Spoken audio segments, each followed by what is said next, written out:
Yeah.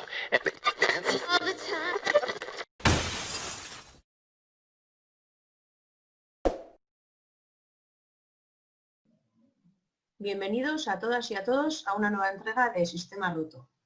Esta tarde tenemos a Walter Gómez Ronquillo, ex consejero legítimo de Participación Ciudadana, con el que trataremos la actual coyuntura política que vive Ecuador. Buenas tardes, Walter. Gracias por acompañarnos. ¿Qué tal, Leire? Muchísimas gracias a todos ustedes por esta oportunidad que me dan de dirigirme al Ecuador y al mundo entero para hablar sobre la situación del Ecuador, que está muy venida menos. Pues para las personas que no vivimos en Latinoamérica, para las que no sentimos tan de cerca esa realidad, ¿cuál es la actual coyuntura política que vive Ecuador? Bueno, desgraciadamente Ecuador vive una situación muy compleja en el ámbito político, económico, social. Entiéndase de que en la parte política, perdón, en la parte política, hace 3 años, 3 meses elegimos a un gobernante que aparentemente iba a continuar el legado del economista Rafael Correa Delgado a través de su plan de gobierno, que tuvo mucho éxito y mucho desarrollo y progreso en el Ecuador. Lamentablemente, a los pocos meses de que se posesiona en el Palacio de Carondelet esta persona, simplemente lo que hizo fue echar a un lado el plan de gobierno con el cual ganó y todos los ecuatorianos, o la gran mayoría de los ecuatorianos votamos por ese plan, y lo desechó y empezó a tener alianzas con el candidato perdedor y con los candidatos que toda la vida han perdido, que son de derecha. Entiéndase que para aquello, lo único que hizo fue tirar al tacho de basura el plan,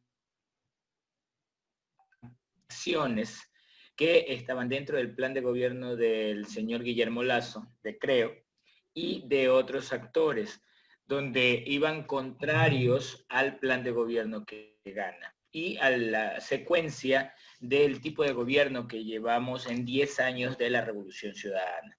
Entonces, por ejemplo, el tema de integración con otros países con similares características que el nuestro, empezó a quebrantar las relaciones, por ejemplo, con Venezuela, con Argentina en ese entonces, pero ya para aquello ya Argentina había cambiado también de tipo de gobierno, tipo de ideologías para poder lograr el desarrollo en cada país. Entonces empezó a pactar con amplios grupos que siempre estuvieron en contra de las grandes mayorías. Entonces, a partir de eso empezó toda una debacle económica. Empezó a tener discursos de odio hacia las personas que habíamos votado por él. Empezó la persecución utilizando las instancias o las otras funciones del Estado, como la judicial, como la electoral, y empieza a cerrar todos los programas que eran dados para la ciudadanía. Por ejemplo, las becas de los estudiantes universitarios en otros países. Hemos tenido estudiantes hasta en Harvard, así que estamos hablando de que él empieza todo un corte de presupuesto para lo social. Entiéndase de que en estos 3 años, en vez de aumentar, según la Constitución indica de que sí tiene que aumentarse año a año el tema de salud, el tema de educación, incentivar plazas de trabajo, este señor que tenemos como gobernante en este momento empieza a disminuirlo y a empezar a dar los espacios adecuados para sus aliados, que eran los empresarios, los banqueros y los medios de comunicación tradicionales, los cuales juzgan y sentencian a las personas, y no hay este código deontológico que debería existir, porque siempre se tiene que presumir inocencia de todo ciudadano. Entonces empieza una alianza entre todos estos sectores, y el único que se complica la vida es el pueblo de Ecuador, las grandes mayorías. Entonces recordemos de que nuestro país está dolarizado. Al estar dolarizado, nosotros tenemos que comprar la moneda a Estados Unidos. Entonces, ¿qué es lo que pasa? Ciertos empresarios y banqueros lo que hacen es hacer sus negocios dentro del Ecuador y empezar a proteger, entre comillas, sus dineros en paraísos fiscales, cosa que según nuestra Constitución está penalizado, es un delito. Pero a pesar de eso hacen caso omiso de la ley y de la Constitución. Entonces, este señor Moreno es el que permite todas estas ilegalidades y se dificulta la situación del dólar dentro de nuestro país. Entiéndase que de ahí empieza que no se dan el tema de medicinas en los hospitales, no se da el empleo para mejorar las condiciones de cada institución de salud. En el tema de educación empiezan a cerrarse las escuelas del milenio, que eran unos grandes edificios para poder aglutinar a jóvenes y niños de zonas un poco marginales o rurales del Ecuador, que ayudaban a que en vez de que existieran escuelitas unidocentes, o sea, un solo maestro para 20, 30 alumnos, aquí exista toda una infraestructura clara, transparente, fortalecida para el tema de educación a los niños y jóvenes. Entonces, empieza a desbaratarse todo lo que se había logrado en 10 años de la Revolución Ciudadana. Entonces, ahora estamos viviendo una etapa bastante complicada. Se empiezan a judicializar a todos los que pensamos diferente. A toda la oposición de este gobierno, empiezan a perseguirlos, a encarcelarlos, a enjuiciarlos. En el tema económico definitivamente se colapsa el tema de salud debido a la pandemia. La pandemia empieza con una alerta en enero a nivel mundial. Ecuador recién empieza a abrir protocolos o a activar protocolos en marzo, cuando ya la pandemia estaba dentro. Estamos hablando de que en febrero se empezó a decir de que había un caso de COVID en la ciudad, Guayaquil, una de las ciudades más pobladas del Ecuador, donde ingresan extranjeros a nuestro territorio. Pero se le hizo caso omiso. A finales de febrero es que ya se da una situación de un segundo caso, donde ahí la persona llega de España, ¿verdad? Aparentemente sin síntomas, ingresa al Ecuador, tiene su vida normal con su familia, que se ven hace muchos años y todo esto, y la señora empieza a ir a distintas ciudades para conocer a las ciudades. Normal que tenga un compañero migrante. Entonces, ¿qué es lo que pasa? La señora se enferma o se siente mal, va a un hospital privado y empieza ahí la detección de que era COVID. Entonces, se exponen cientos de personas y estos cientos a miles y empieza la propagación. Entonces, pero ese es el supuestamente caso cero, pero ya existió otro de un ciudadano asiático que también se dice de que muere el señor, pero el Ministerio de Salud, quizás por no alarmar o quizás por ineptitud, yo diría ineptitud, es que no da el tema de sentenciar, digamos así, o de publicar que era COVID para que las demás personas a lo mejor se cierren, tengan un cerco de salud.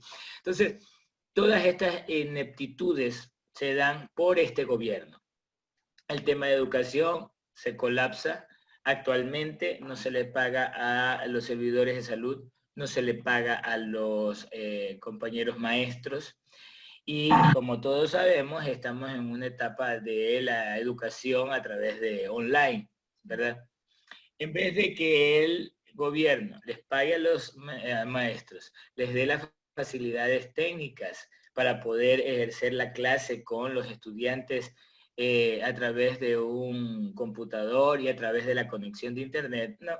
Simplemente lo que hace es eliminar algunos, por ejemplo, infocentros. Infocentros son lugares en zonas rurales que tienen abastecidos de computadoras y de servicio de internet, que los niños y jóvenes de zonas rurales que no cuentan con un dispositivo como una laptop, como una computadora y como conexión, van a esos lugares para poder educarse, investigar y todo lo relacionado a la educación.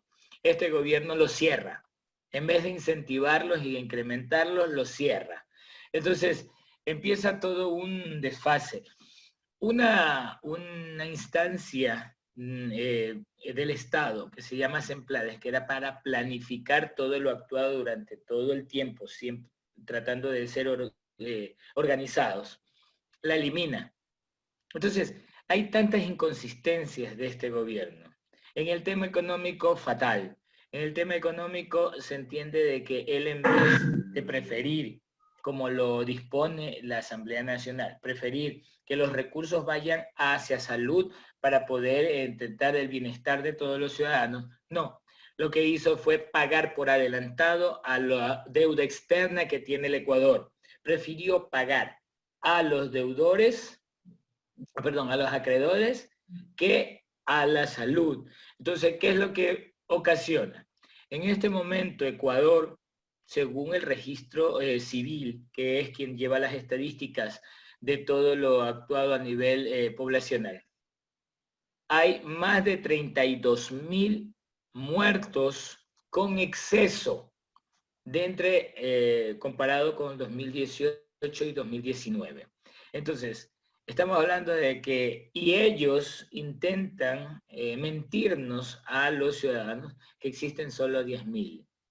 Entonces, hay una desinformación terrible por parte de este gobierno, que ha sido el peor que hemos tenido a nivel de toda la vida democrática del Ecuador. Entonces, se entiende de que ahora estamos ya queriendo que el señor salga, se le ha dado opciones para que el señor dimita, que renuncie, que ponga un vicepresidente adecuado y que afronte una etapa que estamos viendo muy fuerte, pero no. A él le importa un comino, le importa un rábano la vida de los ecuatorianos, la vida, el bienestar, el progreso. No, no les interesa. Lo que sí sabemos es que exoneró impuestos a empresarios y banqueros, exoneró la salida de divisas del Ecuador hacia otros países, eliminó el tema de estrategias para educación, elimina secretarías, por ejemplo, el tema de derechos humanos, para él no le interesa, no le interesa.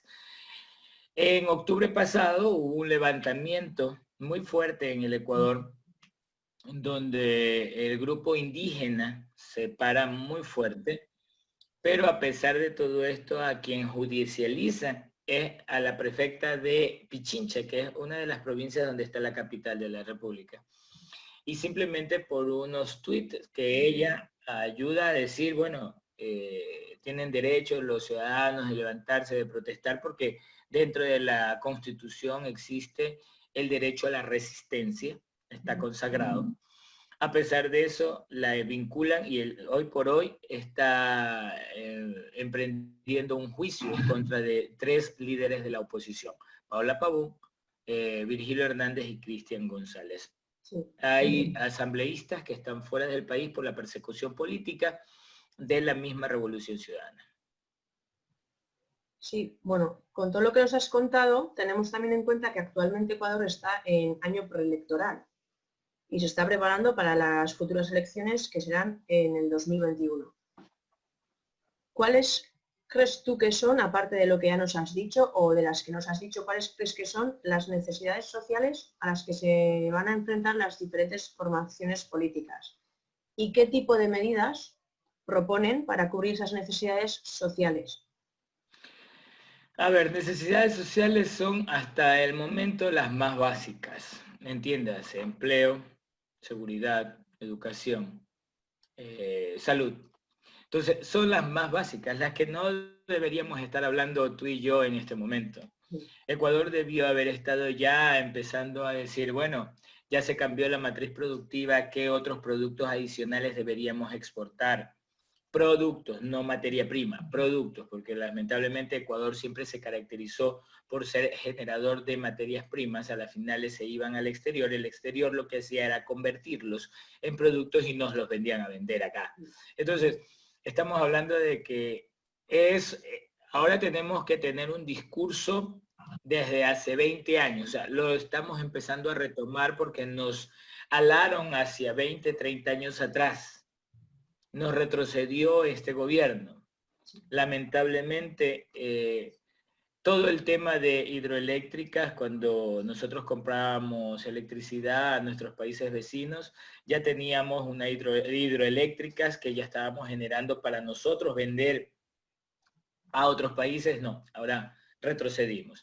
El tema de petróleos, se nos hizo creer de que las petroleras no fomentaban ni había la producción de vida para el consumo interno ni tampoco para exportar. Cosa contraria, o sea, cosa que ha sido totalmente falso. ¿Y qué es lo que pasa? Se habló, antes se hizo negociaciones preventas del crudo, de nuestro crudo hacia China, por ejemplo. Empezó a dar frutos porque nos daban los recursos previos a la venta, a la entrega del producto. Nos quisieron vender la pildorita de que eso era malo, que había sido vendido en nuestra producción anticipadamente y que por eso no teníamos otros compradores. Ahora, el mismo gobierno está diciendo de que la preventa de China es muy buena, pero la que ellos hacen, no la que hicieron antes. Entonces, volvieron a hacer lo mismo que él, sino que lamentablemente, no pudieron llegar al precio como llegó el economista Rafael Correa. El tema de seguridad en el país. Lamentablemente esto afecta al turismo también, porque los turistas, bueno, aparte de la pandemia que no pueden necesariamente venir al Ecuador, se ha visto involucrado el tema de la delincuencia, se ha incentivado la delincuencia. Y a su vez, esto también trae como consecuencia que los centros de rehabilitación social también estén colapsados y tampoco tengan la seguridad de que la gente que está dentro pagando una sentencia por haber hecho algo en contra de la sociedad, se vean escuelas de delincuencia dentro e inclusive ha habido muertes dentro de los centros de rehabilitación social. Tal cual ha sido la denigración de que hasta decapitados ha habido en las cárceles. Entonces, así de mal está Ecuador, a vista y paciencia de los organismos internacionales. Y esto hablo de la OEA, una claro integrante o quien preside un claro golpista contra Bolivia, por ejemplo. Naciones Unidas tampoco hacen absolutamente nada. Y ahora, bueno, hablemos de Almagro. Almagro se está queriendo meter en el tema de la Comisión Interamericana de Derechos Humanos también. O sea, está intentando de que el compañero Abreu no pueda continuar siendo quien dirija la comisión. Bueno, en fin, ¿qué soluciones podemos tener en este caso? Nosotros nos estamos preparando para elegir nuevas autoridades, entiéndase el nuevo presidente de la República. Esperemos que sea Andrés Arauz, Rafael Correa, el binomio de la Revolución Ciudadana. Estamos trabajando para aquello. Estamos trabajando para que a la Asamblea Nacional, que es la instancia que legisla y fiscaliza, vayan personas realmente que quieran y que respondan al pueblo de Ecuador y que no sean los mismos de siempre, los mismos señores que nunca ganan elecciones y que se meten por la ventana, se meten por la tranquera. Lamentablemente en esa situación estamos viviendo recién el proceso de aceptación de las candidaturas, de las propuestas a los candidatos de cada partido político.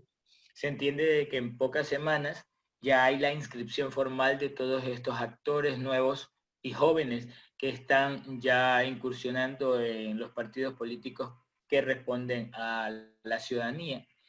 Y lógicamente los que responden a los empresarios, banqueros y todo, porque el derecho de la participación política tiene que ser para todos y todas.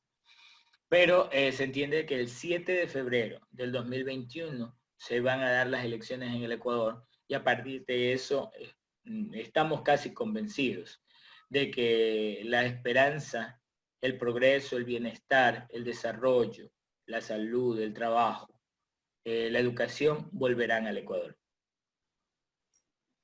Pues desgraciadamente la pandemia, aunque sea la situación actual, no es el único problema que tenéis, que tiene, bueno, el Ecuador, el país.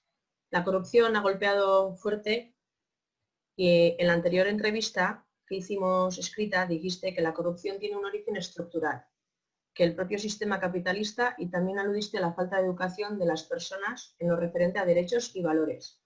¿Se podría decir que para cambiar el sistema habría que empezar por la educación, referida esta a la cultura social y a la conciencia de clase? Y si es así, ¿de qué manera sería? Bueno, estamos hablando de que para poder cambiar la mentalidad de un sistema y que luego estas personas intervengan en un sistema, hay que tener la formación en valores, el hecho de no robar, no delinquir, no ser corrupto. Y eso se entiende de que es desde casa. Y si no es desde casa, tendrá que ser desde las aulas. Que los maestros empiecen ese proceso, meterle a los estudiantes en las pocas horas que están, el de lograr que no se debe botar la basura en la calle, que no se debe coimar a un agente de tránsito, que no se puede llevársele un centavo a la mamá o al papá que esté botado. No. Todas esas cosas tienen que ser de casa. Lógicamente que tienen que ser apoyados por las aulas y por ende podríamos convertir en poco tiempo generaciones que tengan claro de que hay que respetar las leyes, hay que respetar la Constitución, hay que respetarse entre personas. El mismo derecho que tienes tú lo tiene el otro. Respeta tu metro cuadrado porque si te sales estás irrespetando el metro cuadrado del otro. Entonces, todo eso podría cambiarse en poco tiempo si es que tuviéramos una predisposición política para poder, porque lamentablemente, todo viene desde el aspecto político. Todo se relaciona desde el aspecto político. Si incentivamos a todo esto, vamos a tener grandes ciudades donde el turismo, por ejemplo, va a ser súper fuerte, porque la gente se va a sentir segura en nuestras ciudades, va a sentirse segura de ir a invertir en nuestro Ecuador, se va a sentir segura en el aspecto físico, de saber de que la policía y los operadores de seguridad están siempre a la vanguardia y a la presencia y evitar este tipo de situaciones, ¿no? Entonces, sí, la educación, para mi concepto, es la base fundamental para el cambio, en este caso generacional, que ayude a evitar la corrupción, ayude a evitar la inseguridad y que incentive el progreso y el desarrollo del Ecuador como tal. Quienes ostentan el poder político y económico de Estados Unidos siempre han mostrado un especial interés en América Latina. ¿Cuáles son las herramientas que Estados Unidos y sus aliados utilizan para interferir en la política y en la economía de América Latina? ¿Y por qué se les deja interferir? Bueno, estamos hablando de que Estados Unidos utiliza el tema de las fundaciones para inyectar recursos económicos dentro del Ecuador. También utiliza por ejemplo, el Fondo Monetario Internacional, préstamos, entre comillas, bajo ciertas condiciones. Lamentablemente hay presidentes, en este caso ministros de Economía, que le hacen eco a ese tipo de condiciones y ese tipo de requisitos para poder lograr ese flujo de recursos hacia los países. Y con ello condicionan al país. Entonces, en el caso nuestro, en este momento hay hace algún tiempo ya ha habido una negociación de este gobierno con el Fondo Monetario Internacional, donde inconsultamente, porque aquí se debería consultar a la Asamblea Nacional sobre algún acuerdo económico que haya entre un organismo como este y el país. Pero lamentablemente este gobierno nunca hizo la consulta adecuada. Pero a pesar de eso, hace la negociación. Y luego conocemos de que uno de los requisitos del Fondo Monetario Internacional es bajar el gasto público, por ejemplo. El gasto público lo han adoptado como eliminar plazas de trabajo en el sector de salud, eliminar servidores públicos y tratar de achicar a la mínima expresión al Estado como tal, cuando el Estado debería proteger a los ciudadanos. Entonces empiezan los despidos, empieza el desastre económico, porque las familias que han sido separadas de su trabajo, o sea, las personas que han sido separadas del trabajo, tienen familias y esas familias, en vez de progresar y la gente pobre subir a la clase media y la clase media subir a la clase un poco más privilegiada, no, es lo contrario. La clase media baja a la clase pobre y los pobres pasan a la extrema pobreza. Entonces, como te expliqué al principio, hay un retroceso en el plan económico. Y todo esto es fomentado por este gobierno, apoyado por organismos internacionales como el Fondo Monetario Internacional. Y se ha demostrado hasta la saciedad y a nivel del planeta que cuando hay una intervención de este tipo de organismos como el Fondo Monetario Internacional, la economía de ese país intervenido decrece. En este momento nosotros vamos a tener un decrecimiento del menos 10%. Tenemos una desertación de los niños y niñas. De cada 10 niños que deberían estar estudiando, 6 dejaron de estudiar. Estamos hablando que hay 32.000 fallecidos por COVID, excesos del año 2018-2019. Estamos hablando de que en este momento hay más de 1 millón de ciudadanos desempleados en el Ecuador. Entonces, nosotros somos 17 millones de habitantes y votantes somos 12. Entonces, ya te puedes imaginar que estamos hablando del 10% de la población que está siendo desempleada. Y de paso, hay más del 60% que están en trabajos informales. Entonces, un desastre completo. Desgraciadamente, lo elegimos a este señor y no hay todavía quien, o sea, no hay poder sobrehumano, no hay poder humano que pueda sacarlo a este señor de la presidencia de la República. Pero como no podemos tampoco hacer ilegalidades porque somos muy correctos en el tema de leyes y en la Constitución, muy respetuosos, estamos organizando para poder tener organizaciones políticas que respondan a la gente y que en el 7 de febrero de 2021 se pueda votar por estos hombres y mujeres valientes y que vayan a un proceso de cambio para el Ecuador. Bueno, Walter, estamos llegando al final del programa y para acabar te voy a pedir que aportes una conclusión final de algo que ya hayas comentado que quieras reforzar, algo que no hayas dicho, lo que a ti te apetezca. Bueno, solo pedirle al planeta, al mundo, que miren a Ecuador como uno de los países más devastados por la derecha neoliberal, por esa organización o esas personas que lo único que le interesan es su beneficio personal. Que miren a Ecuador con ojos de apoyo, porque ya pronto todo esto cambiará. Y ya tendremos que luego ir a golpear puertas a diferentes países y poder decir, aquí estamos. Estamos nuevamente fortaleciéndonos, ayúdennos. Ayúdennos, pero bajo condiciones que no lastimen al pueblo de Ecuador. Con condiciones que permitan que el pueblo ecuatoriano que ha sido devastado por un mal gobierno surja como el ave fénix, que ya tenemos nuevo presidente, que ya tenemos nuevos actores, que ya la confianza debe primar hacia Ecuador.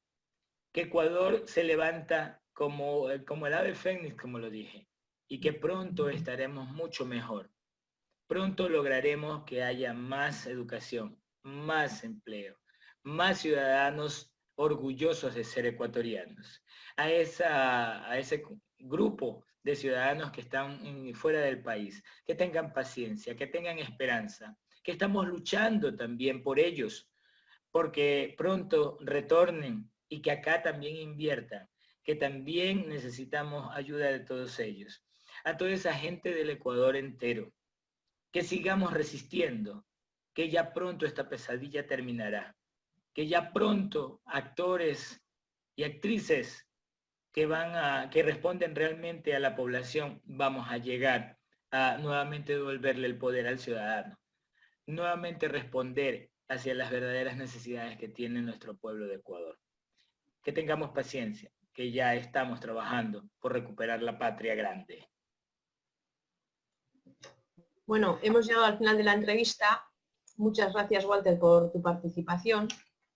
Igualmente agradecemos a todas las personas que nos habéis acompañado y os recordamos que nos veremos el próximo miércoles con otro nuevo tema de Sistema Roto. Gracias y hasta luego. Hasta luego, Walter. Muchas gracias. Pasa muy bien. Gracias.